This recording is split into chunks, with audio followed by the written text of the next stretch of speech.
मैंने कहा चलो बेटा। नहीं चलना है मुझे। कब तक चलेगा ये? मेरे रास्ते में कितनी रुकावटें हैं और कितनी बार करूं?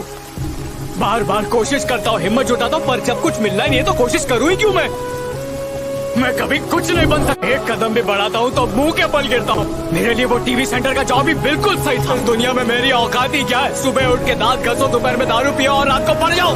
मेरे छोड़ दीजिए। छोड़ दो मतलब? छोड़ दो मतलब आप नहीं समझेंगे।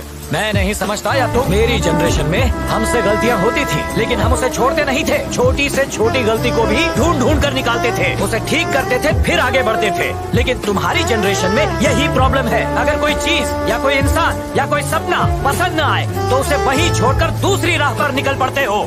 अगर हर चीज इसी तरह छोड़ते रहे तो आखिर में तुम खाली हाथ ही रह जाओ। अगर कोई प्रॉब्लम खड़ी हो जाती है तो उसका सामना क्यों नहीं करते, उसे सॉल्व क्यों नहीं करते? अगर तुम्हारे किए हुए काम पर कोई उंगली उठाता है तो उसे उसका जवाब दो, और अगर जवाब पता नहीं तो ढूंढो। अगर अपनी गलतियां सुधार लोगे तो दुनिया की कोई ताकत तुम्हें नहीं रोक सकती। सालों से भगवान की पालकी का बोझ अपने कंधे पर उठाता रहा, लेकिन तुम्हारी जिम्मेदारी का बोझ मुझ पर से अब तक नहीं उतरा। तुम्हारा बोझ नहीं उठा पा रहा, जबकि भगवान का बोझ भी हंसते हंसते उठा लिया मैंने। बेटा, अब भी टीवी सेंटर में ही काम करें। इंसान की प्यास कितनी ही बड़ी क्यों न हो, वो उसे अपने आंसुओं से नहीं बुझा सकता। जो बातें टालने की आदत है ना, मेरी बातों को भी ऐसे ही टाल देना। अब चल।